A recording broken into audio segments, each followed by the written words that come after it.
Welcome, folks. I'm Dave Isaacs, and in this lesson we're going to take a look at Bonnie Raitt's rendition of John Prine's classic Angel from Montgomery. The song itself is very straightforward. It's basically 4 chords. Let's call it 3+1, and we'll get into that in detail. I've had a lot of fun working this stuff out. I think you're going to have a lot of fun learning them. So let's get into it.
He wasn't much to look at, just a free rambling man.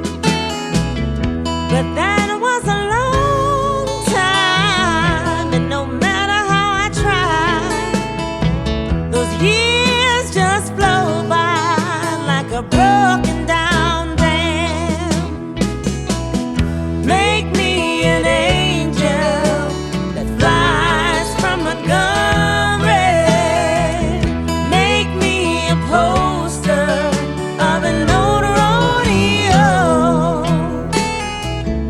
Just give me one thing that I can hold on to believe in this living's just a hard way to go.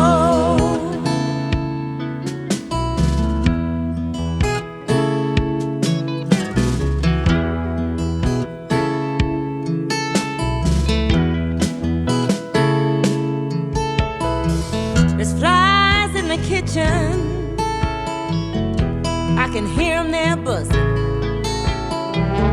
and I ain't done nothing since I woke up today.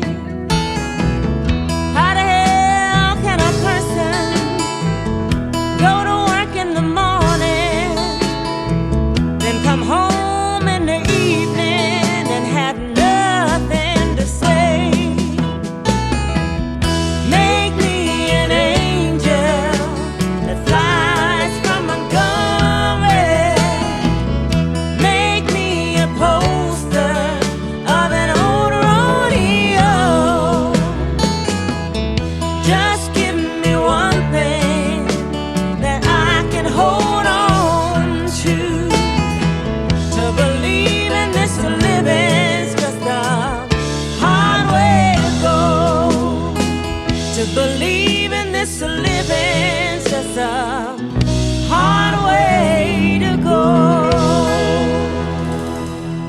Hey folks, welcome back, and we're going to dive into Bonnie Raitt's acoustic guitar part on Angel from Montgomery. First thing I need to mention is that we are in drop D tuning. So that means that we have lowered the E string down a step to D, which I've done already. And generally you can obviously do that using a tuner, but it's good to be able to match the pitch in your ear with the D string, 4th string, which is of course going to be an octave higher than your low D. It's good ear training anyway. We're then putting a capo on the 2nd fret. Our primary chords are an open position D chord, an inversion of G or G/B, an A, and a straight C.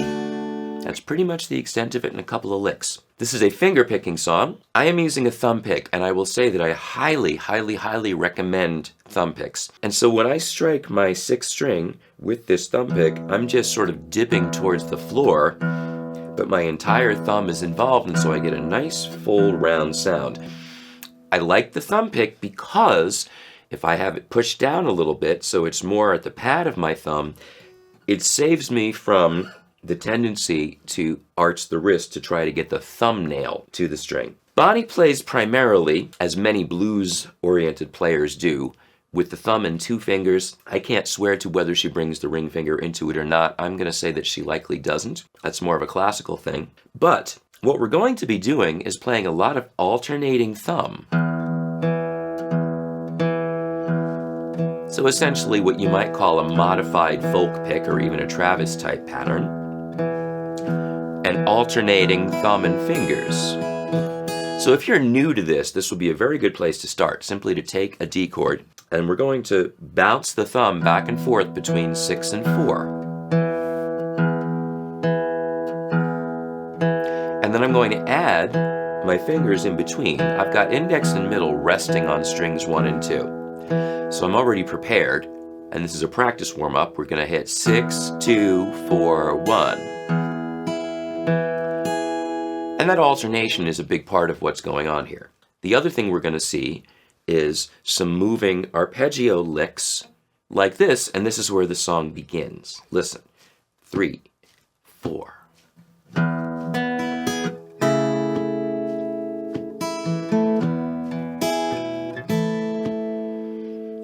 Now, look at this. You could play this D chord if I'm starting with my thumb on string 6.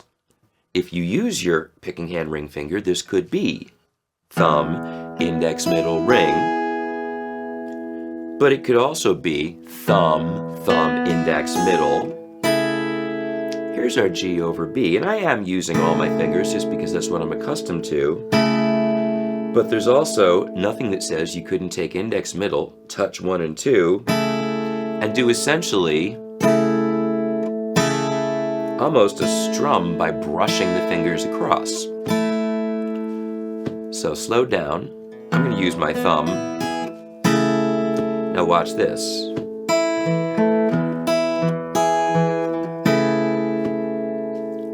Once again. 1 and a 2 and watch this. 4 E and a hammer. A little bit tricky to coordinate licks like this, but she uses this a lot in this song, so we're going to have this down. A hammer-on from the open 3rd string into the 2nd fret of the 3rd string, setting up a D chord. What's happening here is I'm on G over B, and I'm going to strike E and A, the last 16th notes of this bar, middle, thumb, index, and then hammer on with index as my thumb strikes 6. Middle, thumb, 2 fingers, thumb again, and the chord. So once again.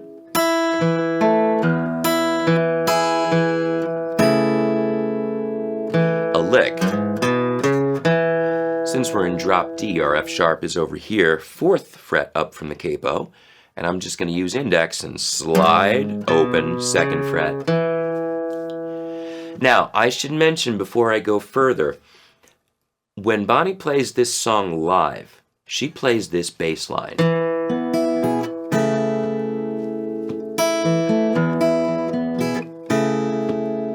Hitting the A string along with the high E. And then this bass note.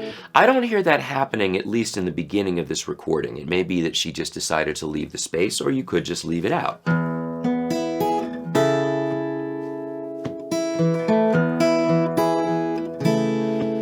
You can definitely hear her really hitting that D string, and this is the alternating thumb. So listen in context. I'm going to play the whole intro now.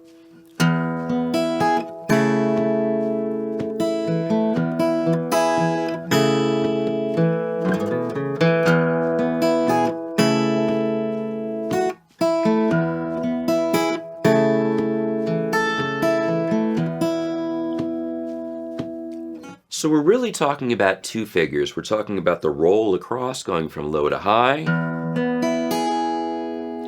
or the alternating with that hammer-on. Now I said that hammer-on lick comes up a lot. In the verse, we're going to see it quite a bit. Watch this. I'm just playing between a D chord and G over B. I'll play the pickup to the verse.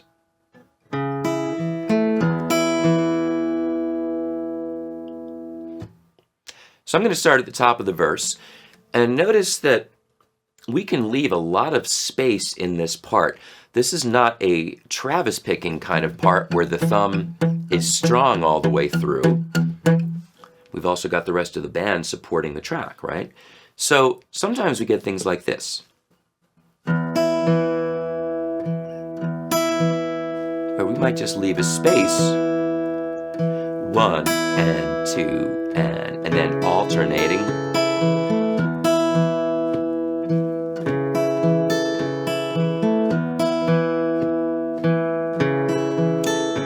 Two-finger A chord, two-finger G over B, into a D. So again, notice how I go back and forth between and the alternating thumb, finger, thumb, finger, thumb, finger, thumb, and hammer. Thumb, finger, thumb, finger.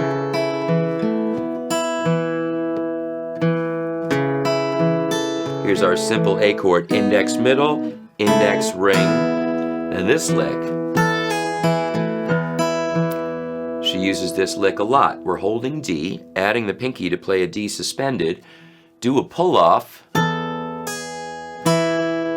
and then octave D, strings 4 and 2, open string G, hammer on to the third string, and then hit the second string to follow on the next beat. So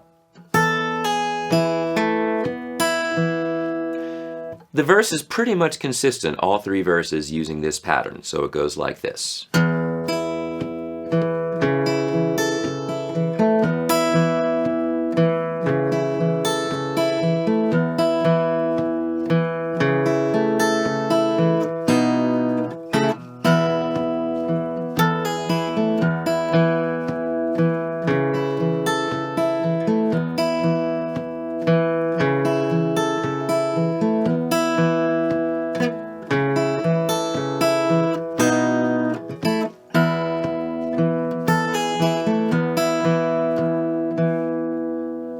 Watch for that bar of 2 at the end of the verse. 1 and 2 and 1 and 2 and 3 and 4 and. Now the chorus just continues with a basic alternating thumb finger pick pattern like this. And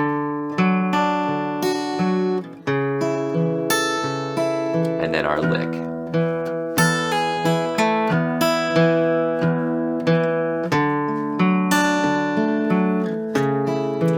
Just back and forth, thumb fingers. 1, thumb, finger, thumb, finger, thumb.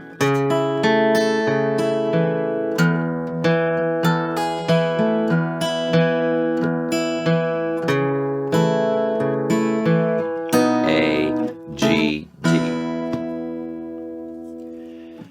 That's basically the whole song. There's a couple of little variations.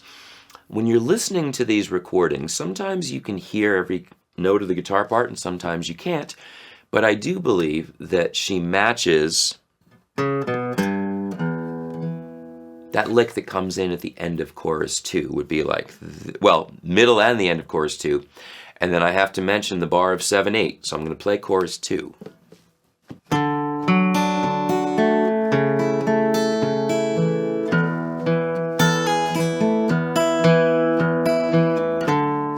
Watch this push. 1 and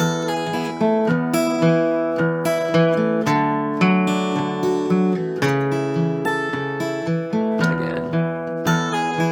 Now watch out. Leaving this living is just a hard way to 1 and a 2 and 3 and 4 and That's tricky. You need to watch out for that. So every time that figure comes up, the end of the chorus is different each time. So just watch out for the timing. But the patterns themselves are pretty consistent.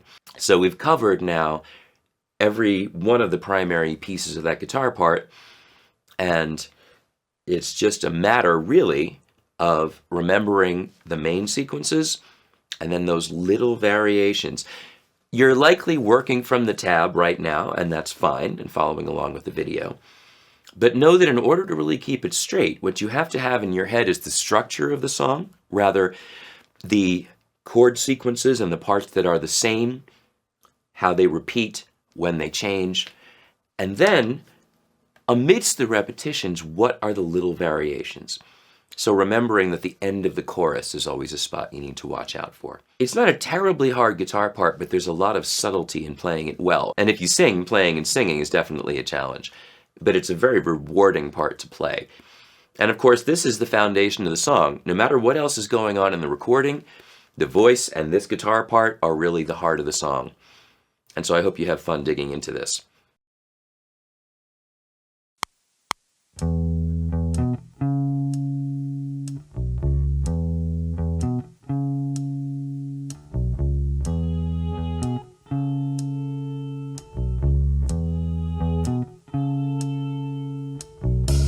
I am an old woman named after my mother.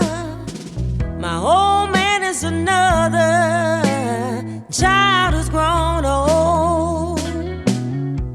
If dreams were thunder and lightning was desire, this old house would have burned down a long time ago. Make me an angel that flies from Montgomery. Make me a poster of an old rodeo. Just give me one thing that I can hold on to believe in this living is a hard way to go.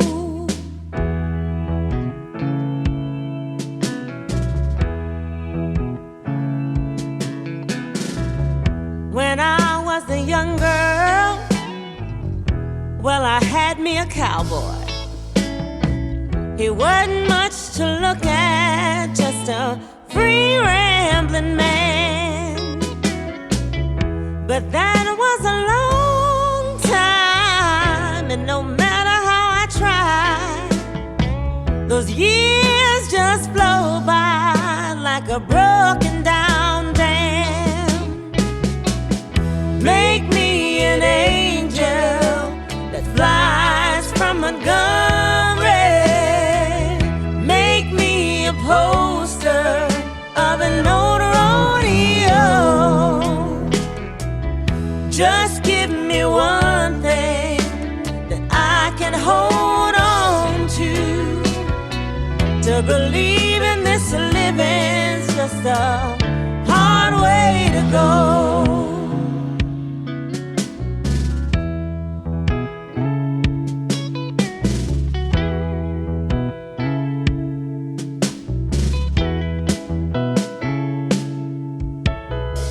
There's flies in the kitchen, I can hear them there buzzing. And I ain't done nothing since I woke up today. How the hell can a person go to work in the morning, then come home in the evening and have nothing to say? Make me an angel that flies from Montgomery. Make me a poster of an old rodeo. Just give me one thing that I can hold on to believe in this living's just a hard way to go. To believe in this this living's just a hard way to go. That's all for this session. If you've enjoyed what you've seen here today, don't forget to like, subscribe, and hit that little notification bell for more lessons in the future. Make sure you check out the other lessons on our channel, and don't forget to head over to TrueFire.com for the full experience. We have synchronized tabs, jam tracks, and a massive library of courses covering all topics a guitarist could ever want to learn. Until next time.